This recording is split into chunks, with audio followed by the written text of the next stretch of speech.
नमस्कार साथियों, हिंदी नटशाला चैनल पर आप सभी का पुनः हार्दिक अभिनंदन है। आप सभी जानते हैं अपने इस चैनल पर हम हिंदी साहित्य की प्रतियोगी परीक्षाओं की तैयारी प्रामाणिकता के साथ करते हैं और इसी क्रम में आधुनिक हिंदी साहित्य की तैयारी के लिए हम रामस्वरूप चतुर्वेदी की बुक हिंदी साहित्य और संवेदना का विकास पढ़ रहे हैं, जो कि आगामी परीक्षाओं के लिए अति उपयोगी है। क्योंकि अभी वर्तमान में आयोजित होने वाली सभी प्रतियोगी परीक्षा TGT, PGT, net, assistant professor, CUET या जितने भी प्रवेश या पात्रता परीक्षाएं, उनमें इससे प्रश्न पूछे जा रहे हैं, सीधे तौर पर या अप्रत्यक्ष तौर पर। ठीक है, सीधे तौर पे जहां रामस्वरूप चतुर्वेदी के नाम से पूछे जा रहे हैं, अप्रत्यक्ष जहां बुक का नाम या लेखक का नाम तो नहीं दिया जाता, लेकिन प्रश्न इन्हीं किताबों में से बनते हैं। तो अब हमारा जो कल का टॉपिक था जयशंकर प्रसाद की कामायनी को हमने समझा। कुल मिला के छायावाद टॉपिक चल रहा था। आज हम जानेंगे कि छायावाद और रीतिकाल के बीच में क्या समानता है, क्या दोनों के बीच में क्या समानता है, क्या अंतर है और किस प्रकार रीतिकाल ने छायावाद के काव्य को प्रभावित किया। अब कल हमने ये पढ़ लिया था, फिर भी अंतिम लाइन से कक्षा को प्रारंभ करेंगे कि ये कहते हैं कि आंसू जो काव्य है प्रसाद का, आंसू से और कर आंसू का एक संयोग श्रृंगार के प्राकृतिक परिवेश का चित्रण प्रसाद ने बड़े सूक्ष्म और संश्लिष्ट विम में आंसू कविता में किया है। कैसे? मुरली मुखरित होती थी मुकुलों के अधर बिहसते, मकरंद भार से दब कर श्रावणों में स्वर जा बसते। ध्वनि, गंध और स्पर्श के अनुभवों का एक विलक्षण संपृक्त रूप इस छंद में कवि ने संजोया है, जो जितना सूक्ष्म है उतना ही जटिल और वैसा ही संश्लिष्ट। इस अनुगूंज की गूंज रीतिकाल के अंतिम महत्वपूर्ण कवि द्विजदेव की इन पंक्तियों में सुनी जा सकती है। चांदनी के भारन लागत उनय सो चांद, गंध ही के भारन बहुत मंद मंद पौन। तो ये द्विजदेव और पद्माकर, इनका उल्लेख भी इस प्रसंग में, छायावाद के प्रसंग में शुक्ल भी करते हैं। अलग तरीके से किया है, कैसे किया है मैं नहीं यहाँ पर वर्णन करूँगी क्योंकि बहुत लंबा वीडियो फिर आपका हो जाएगा। नए विद्यार्थी चैनल से जुड़ रहे हैं, आपकी जानकारी के लिए बता दें कि रामचंद्र शुक्ल वन लाइनर के रूप में, सरस्वती पांडे, गोविंद पांडे, इसके अलावा हिंदी साहित्य का सरल और संक्षिप्त इतिहास और अन्य बहुत सारी विषय सामग्री आपके प्लेलिस्ट में मैंने सेट कर दी है। तो कृपया करके प्लेलिस्ट को ज़रूर चेक करें। चैनल को सब्सक्राइब करना न करना आपकी इच्छा पर निर्भर है, लेकिन आपसे आग्रह रहेगा कि अगर इस वीडियो तक पहुंच गए हैं तो प्लेलिस्ट चेक करके ज़रूर जाएं या बने रहिए। अगर आपको पसंद आता है कंटेंट, बने रहिए, मित्रों के साथ शेयर कीजिए। नहीं पसंद आता तो प्लेलिस्ट को चेक ज़रूर करें। हो सकता है कुछ आपके काम का मिल जाए, या बहुत कुछ मिल जाए, या सब कुछ मिल जाए। आगे देखते हैं। यहाँ पारंपरिक ढंग से अप्रस्तुत विधान का सहारा न लेकर कवि ने वर्णन को बिंबात्मक बनाया है, यानी कुछ अप्रस्तुत रहस्य का वर्णन नहीं किया, जो सामने है बस उसी का दृश्य यहाँ उभारा है। कहने का तात्पर्य यह है। ऐसे प्रसंगों की तुलना से स्पष्ट हो जाता है कि श्रृंगार वर्णन में ही नहीं, सूक्ष्म परिकल्पना प्रधान चित्रों में भी छायावादी किसी स्तर पर रीतिकालीन कवियों का ऋणी है। यह परंपरा और प्रयोग का स्वस्थ रिश्ता है। ठीक है, अपनी परंपरा का निर्वाह यहाँ पे किया है ना। देखिए, ये जो इनके श्रृंगारिक चित्रण है ना इनका, उसमें आपको रीतिकाल की झलक मिलेगी। झलक वर्णन की पद्धति में भी मिलेगी, है ना। ऐसा नहीं है कि श्रृंगार का वर्णन सिर्फ रीतिकाल में हुआ, सारे कालों में हुआ है। और देखिए, इनकी कविताओं पर भी रीतिकाल की झलक मिलेगी। जब भी हम कुछ करते हैं तो किसी न किसी से प्रेरणा तो लेते ही हैं, तो इन्होंने अपने पूर्वज रीतिकाल के कवियों से ली, जो कोई गलत बात नहीं है। आगे देख लेते हैं। वीरता, भक्ति और श्रृंगारिकता काव्य चक्र के विविध चरण आधुनिक काल में क्रमशः अलग अलग न होकर एक दूसरे के सहवर्ती होते चलेंगे। वीरता किसकी विशेषता है? आदिकाल की। भक्ति काल की। श्रृंगारिकता रीतिकाल की। तो यहाँ लेखक हमें समझा रहे हैं कि ये अलग अलग चरणों में नहीं चले, बल्कि एक साथ ही सहवर्ती होते गए। उदाहरण के लिए भारतेंदु में या और सूक्ष्म रूप में निराला में ये एक दूसरे में घुल मिल जाते हैं। निराला में वीरता दिखेगी आपको राम की शक्ति पूजा में, है ना। भक्ति भी उसमें दिखेगी आपको, तुलसीदास देखिएगा। श्रृंगारिकता में इनकी जूही की कली पढ़िएगा आप, तो ये सब एक दूसरे में घुल मिल जाते हैं। यानी ऐसा नहीं है कि एक राइटर है तो सिर्फ वो वीर काव्य लिखेगा, एक राइटर है तो वो श्रृंगार लिखेगा, भक्ति वाले हैं तो भक्ति लिखेंगे, नहीं। आधुनिक काल में क्या किया, एक ही कवि ने ये तीनों काम किए हैं। निराला इसका सर्वश्रेष्ठ उदाहरण हो सकते हैं, क्योंकि भारतेंदु के उतने ग्रंथ हमने पढ़े नहीं है, तो निराला को पढ़ा है तो निराला से समझेंगे। इसके अतिरिक्त भक्ति और श्रृंगारिकता का पर्यावसन आधुनिक राष्ट्रीय भावना या शक्ति चेतना में होता दिखाई देता है। उदाहरण के लिए स्वामी विवेकानंद की साधना या कि निराला की कविता में राष्ट्रीय भावना और भक्ति दोनों है ना, शक्ति, राष्ट्रीय भावना, भक्ति तीनों। यह जीवन और यथार्थ का अधिक जटिल और संश्लिष्ट रूप आधुनिक साहित्य में व्यक्त हुआ है। ईश्वर और मनुष्य में से वह मनुष्य को अपने लिए चुनता है, ईश्वर को व्यक्तिगत आस्था के लिए छोड़ता हुआ। अभी तक धर्म को उसने किसी रूप में प्रेरक तत्व माना था, यद्यपि जितनी गहरी उसकी धर्म भावना थी उतनी ही असांप्रदायिक उसका दृष्टिकोण रहा। अब वह व्यवस्थित धर्म के रूप में से आध्यात्मिकता को ही स्वीकार करता है। कुछ रीतिकालीन अपवाद को छोड़कर हिंदी साहित्य का चरित्र बराबर जनाश्रित रहा, जो आधुनिक काल में और प्रबल होता गया। फलतः श्रृंगार और भक्ति दोनों को वह लोकोन्मुख बनाता है। देखिए इसकी विशेषता, लोकोन्मुख, लोक से उत्तर नहीं जा रहा। ये जो कह रहे हैं ना कि पलायनवादी प्रवृत्ति छायावाद में देखने को मिलती है, सच नहीं है। उसका श्रृंगार हो वो भी मानवता के दायरे में है, और भक्ति भी वह मनुष्य की सुख शांति के लिए करता है। और कामायनी यदि पढ़ लेंगे तो इन चीज़ों को समझ लेंगे, ठीक है। पूरी पढ़ेंगे कामायनी को। अभी तो खैर कामायनी के कुछ सर्ग इसमें आपको मिल जाएंगे प्लेलिस्ट में, जो आपके सिलेबस में, उतना ही मैंने पढ़ाया है, लेकिन शीघ्र ही पूरा पढ़ेंगे।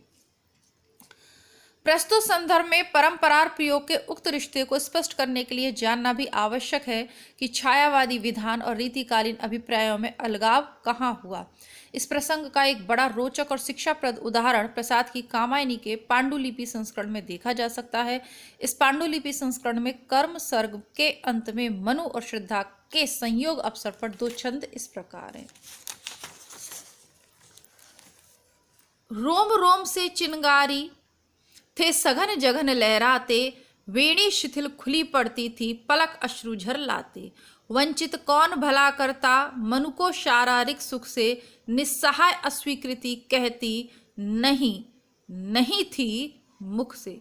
बड़ी रोचक और उतनी महत्वपूर्ण बात यह कि पांडुलिपि में इन पंक्तियों को लिखकर प्रसाद ने उन्हें काट दिया है, और अब इससे पहले की पंक्ति पर सर्ग का समापन होता है। अग्निशिखा बुझ गई जागने पर जैसे सुख सपने। कटी हुई पंक्तियां जितनी रीतिकालीन मनोवृत्ति के निकट हैं, यह पंक्ति उतनी ही छायावादी रुचि के अनुकूल हैं। प्रसाद यदि रीतिकालीन प्रभाव में होते तो भला उन्हें कौन वंचित कर सकता था इन पंक्तियों को रखने से, जिन्हें कवि ने पहले लिखा और बाद में काट दिया।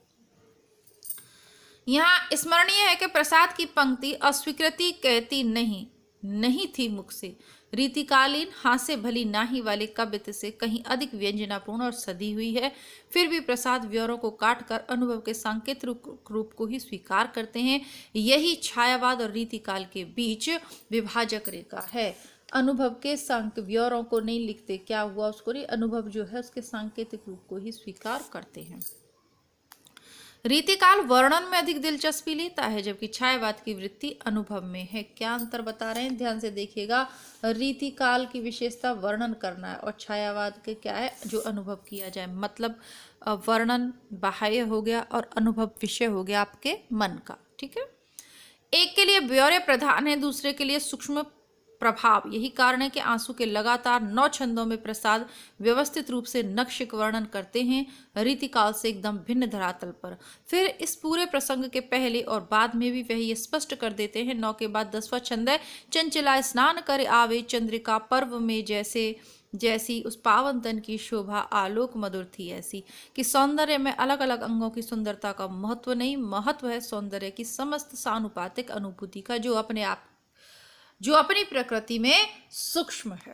तो इसी के साथ हमने छायावाद के प्रसिद्ध कवि जयशंकर प्रसाद की रचना से संबंधित जितना हम पढ़ सकते थे, समझ सकते थे, उतना पढ़ लिया। आज की कक्षा से प्रारंभ करेंगे सूर्यकांत त्रिपाठी निराला को, परिचय देखेंगे। मूल जो इनका होगा वो हम कल की कक्षा में पढ़ेंगे। फिर भी शुरुआत कर देते हैं, क्योंकि यदि थोड़ा थोड़ा पढ़ेंगे तो बुक को पढ़ने में हमें बहुत टाइम लगेगा। परीक्षा नज़दीक है, बुक हमें पूरी पढ़नी है। आप लोग लाइक के माध्यम से या कमेंट के माध्यम से उत्साहवर्धन करें, बताएं कि आपके लिए वीडियो यूज़फुल हो रहे हैं या नहीं हो रहे, जो भी आपकी राय हो कमेंट में ज़रूर लिखिएगा। नहीं लिख पा रहे हो, समय अभाव है, तो वीडियो को लाइक ज़रूर कर दें। नए विद्यार्थी चैनल को सब्सक्राइब ज़रूर करें। आप लोग, बहुत सारे लोग वीडियोस देख रहे हैं लेकिन चैनल को सब्सक्राइब करना भूल जाते हैं, तो कृपया करके ऐसा ना करें, चैनल को सब्सक्राइब करें ताकि हमें भी प्रोत्साहन मिले। आधुनिक युग के सर्वाधिक मौलिक क्षमता से संपन्न कवि हैं। देखिए, आधुनिक युग के, यहीं से प्रश्न बन जाता है कि आधुनिक युग के सर्वाधिक मौलिक क्षमता से संपन्न कवि रामस्वरूप चतुर्वेदी जी ने किसे माना? निराला को।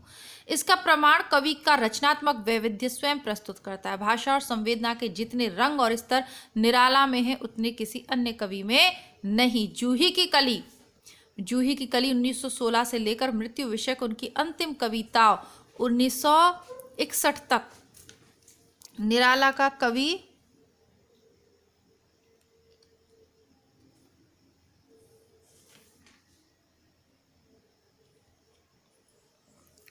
उतने किसी अन्य कवि में नहीं। सॉरी बेटी, बीच में आ गई थी। जूही की कली 1916 से लेकर मृत्यु विषयक उनकी अंतिम कविताओं 1961 तक निराला का कवि जीवन बराबर गतिशील और सृजनशील रहा। प्रसाद की तरह निराला ने भी विभिन्न काव्य रूपों का प्रयोग किया, परंतु जहां प्रसाद कविता के साथ साथ नाटक, उपन्यास, कहानी, आलोचना में भी अपने को कुशलता पूर्वक व्यक्त करते हैं, वह निराला का सफल माध्यम कविता ही रही है। कामायनी 1936 में प्रकाशाधीन थी। अपने वर्णनों से नहीं पर अपनी वृत्ति से भी महाकाव्य है। निराला ने प्रबंध के क्रम में राम की शक्ति पूजा 1936 उसी समय लिखी, जो महाकाव्योचित औदात्य से संपन्न लंबी कविता है। यह आधुनिक काल में महाकाव्य का उत्तरोत्तर सूक्ष्म होता विधान है। पुराण कथा, प्रतीकात्मकता और आधुनिक संवेदना के कई स्तरों पर कविता एक साथ प्रवाहित होती है। छायावाद को शक्ति काव्य कहने में कामायनी के साथ राम की शक्ति पूजा मिलकर आधार बनाती है। किसके आधार पर इन्होंने शक्ति काव्य कहा है? छायावाद के काव्य को। 2 कविताएं उसके अंदर हैं। कौन कौन सी? एक है कामायनी और दूसरी है राम की शक्ति पूजा। पूर्व की क्लासेस में पढ़ चुके हैं तो बार बार नहीं इस पे जाएंगे। और कामायनी, राम की शक्ति पूजा दोनों प्लेलिस्ट में आपको मिल जाएंगी, चेक कर लीजिएगा। छायावाद के उदय और विकास क्रम में विवेचना के अंतर्गत रचना के इस पक्ष पर सब पहले भी कुछ विचार हुआ है। सर्गबद्ध प्रबंध कामायनी में भाषा की कुछ भूलें मिल जाती हैं, शैलीगत शिथिलता भी है, पूरी रचना इन खामियों का अतिक्रमण कर जाती है, वह अलग बात है। राम की शक्ति पूजा का विधान इसकी तुलना में एकदम निर्दोष है। एक एक शब्द सुचिंतित जैसे जड़ा हुआ, फिर स्थान स्थान पर नाटकीय मोड़, कविता के विन्यास में एक रास्ता नहीं आने देते। नाटकीय मोड़ कहते हैं ना, जिसे आजकल कहते हैं सस्पेंस। आप फिल्में देखते हो ना, वेब सीरीज, फिल्में, सस्पेंस, तो वो सस्पेंस बना रहता है। राम की शक्ति पूजा को पढ़िएगा, अब क्या होगा, अब हमने तो पढ़ रखी है, इसलिए होता है ना, फिल्म की स्टोरी पहले पता होती है तो सस्पेंस खत्म हो जाता है, बस वैसे ही हो गया है। और अगर न पता हो तो बहुत अच्छा लगेगा इसको पढ़ने में। महाकाव्य की उदात्तता और नाटक की गति, ये दोनों मिलकर इस लंबी कविता को एक अपूर्व रूप प्रदान करते हैं। कामायनी में जब आप पढ़ोगे ना तो आपको कई बार खुद भी लगता है कि यार यहाँ पे ये गलती है लिखने में। अब देखिए, लिखा तो सर्वश्रेष्ठ है और हर कविता अपने लिए अलग तरीके से, कामायनी महाकाव्य है तो उस तरीके से सर्वश्रेष्ठ है। बहुत सारी चीज़ें, पूरी उसका जो पूरी बुक का तुलना है वो अन्य किसी से नहीं की जा सकती है ना। चलिए आगे बढ़ते हैं। राम की शक्ति का मुख्य कथानक कृतिवास की बंगला रामायण से लिया गया है। तो ये बारंबार पूछे जाने वाला वेरी वेरी इंपॉर्टेंट प्रश्न है, जो टीजीटी पीजीटी नेट सब में रिपीट हुआ है ना।